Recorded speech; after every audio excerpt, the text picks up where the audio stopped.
बढ़ते हैं आगे, नशे के माया जाल की बात कर ले।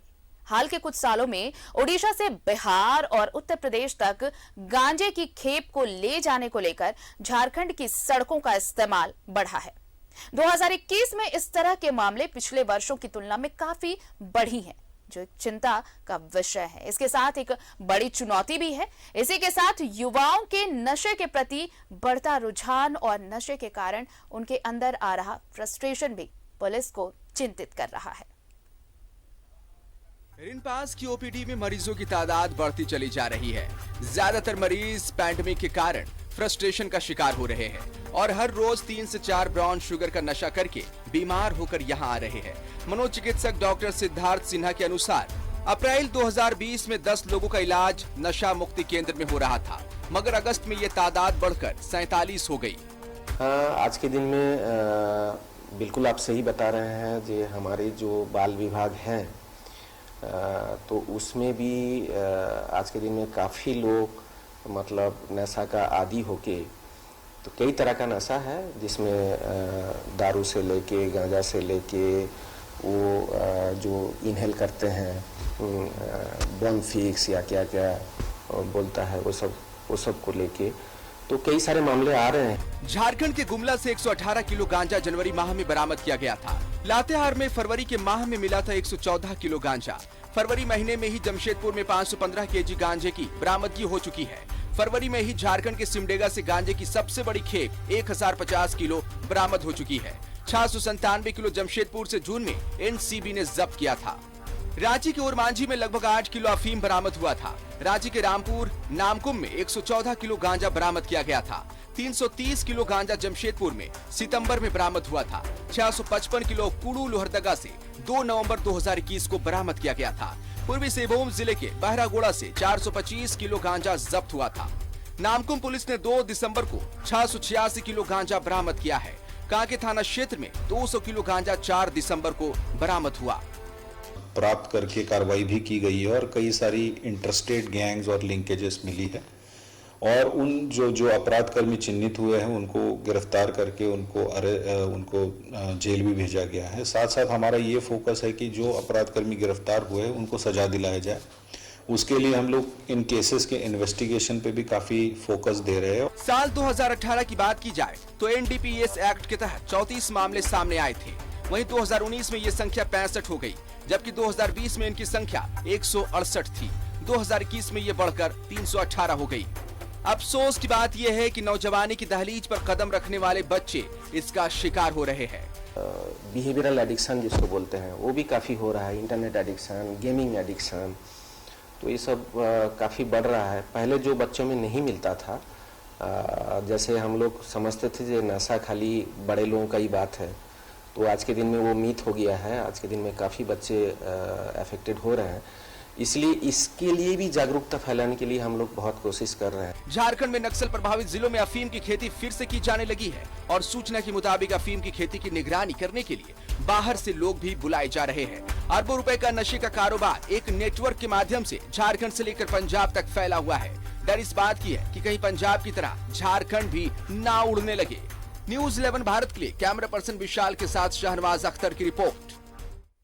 और चलिए हमारे साथ सहयोगी अंजनी जुड़े हुए हैं, उनका रुख कर लेते हैं। अंजनी, देखिए ये जो हाल के दिनों में जितनी भी कार्रवाई हुई है, जो भी नशे की खेप जब्त की गई है, वो एक अलग मसला है, लेकिन सबसे जो चिंता बढ़ाने वाली बात है वो ये कि युवा नशे के गिरफ्त में आ रहे हैं और ये एक साइकोलॉजिकली जो इम्पैक्ट पड़ रहा है युवाओं में, उस इंद्रजाल को, उस माया जाल को कैसे तोड़ा जाए, ये सबके लिए एक चिंता है। चाहे वो पुलिस महकमा की बात हो या फिर हमारे समाज की बात हो या फिर अभिभावकों की बात हो, हर कोई ये चाहेगा कि युवा इस माया जाल से बाहर निकले। हाँ देखिए आरती, मतलब 2020 से यदि हम देखें, जब से कोरोना का जो संक्रमण का दौर रहा है, उसके बाद इन चीज़ों में बड़ा तेजी से जो है रफ्तार पकड़ी है, क्योंकि तमाम लोग घरों में रहे थे और जो युवा कॉलेज जाते थे, पीजी क्लास कर रहे हो, ग्रेजुएशन कर रहे हो, तो तमाम चीज़ों में जो लाइफ स्टाइल था उसमें अचानक जो एक परिवर्तन आया और वो परिवर्तन आने के बाद लगातार लंबे समय तक घरों में रहने के बाद कहीं ना कहीं लोग मानसिक तनाव, मानसिक परेशानियों से जूझते रहे और इसी बीच जो है कहीं ना कहीं नशे का लत पड़ता गया। और ऐसे भी आप देखेंगे पिछले 5 साल का आंकड़ा आप झारखंड का देखेंगे तो इन चीज़ों में पहले भी काफ़ी केसेस आते थे। वो यदि आप रिनपास के ओपीडी का मामला पे यदि हम गौर करें तो उस वक्त भी कई मामले आते थे, लेकिन जिस तरह से अभी जो आंकड़े आ रहे हैं कि जिस तरह बताया जाता है कि प्रतिदिन 3 से 4 लोग जो हैं ओपीडी के माध्यम से इलाज कराने आते हैं और वहाँ भर्ती भी हो रहे हैं। ये चिंता की बात है कि आज का यूथ सबसे ज़्यादा नशे के गिरफ्त में हो, या वो ये खांसी की, सर्दी खांसी की जो सिरप है वो नशा करते हैं, गांजा का नशा करते हैं, ब्राउन शुगर का नशा करते हैं।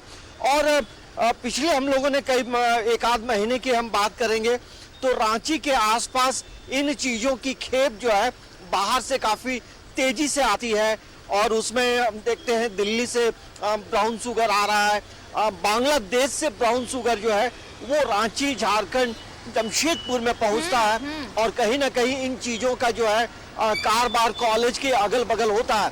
रांची में ऐसे कई लोकेशन है आरती, यहाँ अभी भी तमाम चीज़ों की खरीद बिक्री होती है। पुलिया रोड की बात करें, सरजना चौक की बात करें, आपको बिरसा मुंडा बस टर्मिनल की बात करें, पुराना जो बस स्टैंड है रेलवे स्टेशन के बगल में, ये तमाम इलाके, किशोरगंज का इलाका हो, कांके का इलाका हो, धुरवा का इलाका हो, इन ऐसी जगह है जहाँ पे अभी भी इन चीज़ों की खरीद बिक्री होती है। और ये जो ब्राउन शुगर के जो सौदागर है वो ट्रिक जानते हैं कैसे बेचना। भले देखिए पुलिस का लगातार प्रयास रहा है कि सुखदेव नगर थाना में एक महिला की अरेस्टिंग भी होती है, इसके अलावा 2 लोगों की पहले भी अरेस्टिंग होती है और ये पता चलता है कि खेप जो है दिल्ली से आती है। लेकिन घटनाएं तेजी से बढ़ रही हैं, ये झारखंड के लिए, रांची के लिए एक चिंता की बात है। लेकिन ऐसे चीज़ों को टैकल करने के लिए पुलिस प्रशासन, अभिभावक, जो कॉलेज के जो शिक्षक हैं, समाज के जो प्रबुद्ध लोग हैं, तमाम लोगों को बैठना होगा, क्योंकि ये कोई मामूली बात नहीं है। यदि ब्राउन शुगर आ रहा है, लोगों को लत पड़ा है, हम रांची शहर में आप घूमेंगे तो कई इलाकों में लड़कियां भी इनकी शिकार हैं जो कॉलेज जाती हैं। आप देखेंगे मोराबादी के इलाके में कॉलेज जाती हुई एक सवाल बहुत अहम है कि देखिए युवा इसके शिकार हो रहे हैं। आप कोरोना के साइड इफेक्ट को इनकार नहीं कर सकते, लेकिन एक गिरोह है, एक कोई नेक्सस है जो काम कर रहा है, जो युवाओं को टारगेट कर रहा है। अपनी दुकान चलाने के लिए इन युवाओं को इसमें फंसाया जा रहा है और युवा इसके लगातार शिकार हो रहे हैं। आप देखिए ये चीजें आपको कॉलेजेस के बगल में, जो हायर स्कूल्स हैं उनके बगल में ऐसे कारोबारी आपको मिल जाएंगे, ऐसे लोग मिल जाएंगे जो युवाओं को अपना टारगेट बनाते हैं। तो समाज और अभिभावकों के अलावा अब पुलिस की नजर भी ऐसे गिरोह की तलाश पर पहले फोकस्ड होनी चाहिए ताकि उन पे लगाम लगाई जा सके। सिर्फ ये बड़ी खेप बरामद कर लेना और कुछ चुनिंदा लोगों को अंदर भेज देना, इससे काम नहीं चलने वाला। अगर युवाओं को बचाना है तो ऐसे नेक्सस को ये करना, खुलासा करना इनका बहुत जरूरी होगा। देखिए आरती, जब इस तरह के जो क्राइम होते हैं तो पुलिस की भूमिका भी महत्वपूर्ण होती है और पुलिस की जो कार्यशैली है, आप देखेंगे पूरे झारखंड में लगातार इन चीज़ों को लेकर काफ़ी पुलिस प्रयासरत है। कहीं कहीं पुलिस चूक जाती है, लेकिन रांची का जो इलाका है बड़ा सेंसिटिव है। आप देखेंगे कि रांची के अगल बगल का जो इलाका है, नामकुम को ले लें, खूंटी ले लें और ग्रामीण सुदूर इलाका जहाँ पे जो है कि कई चीज़ों की जो अफीम की जो खेती होती है, तो ये भी एक बड़ा माध्यम माना जाता है। देखिए अफीम की खेती झारखंड में सबसे ज़्यादा होती है और यहाँ के जो माल है वो बाहर भेजे जाते हैं और कभी कभी बस ट्रकों में इन चीज़ों को पकड़ा भी जाता है। लेकिन ये एक ऐसी समस्या है आरती, तमाम लोगों को आगे आना होगा पुलिस की भूमिका महत्वपूर्ण होती है। बिल्कुल, और हमें यानी कि लगता है सबकी सहभागिता अभिभावकों बहुत के साथ जरूरी है अंजनी, सबकी सहभागिता जरूरी है, चाहे वो पुलिस हो या फिर सोसाइटी हो या फिर अभिभावक हो, सबकी सहभागिता होगी तभी इस इंद्रजाल को तोड़ा जा सकेगा, इस माया जाल से, नशे के माया जाल से युवाओं को बचाया जा सकेगा। बहुत बहुत शुक्रिया हमारे साथ जुड़ने के लिए और तमाम बातचीत के लिए। तो देखिए, नशा रोकना भी है लेकिन इसके लिए हम सबको साथ आना जरूरी है। एक छोटा सा ब्रेक लेंगे, कहीं मत जाइए, देखते रहिए न्यूज़ 11 भारत।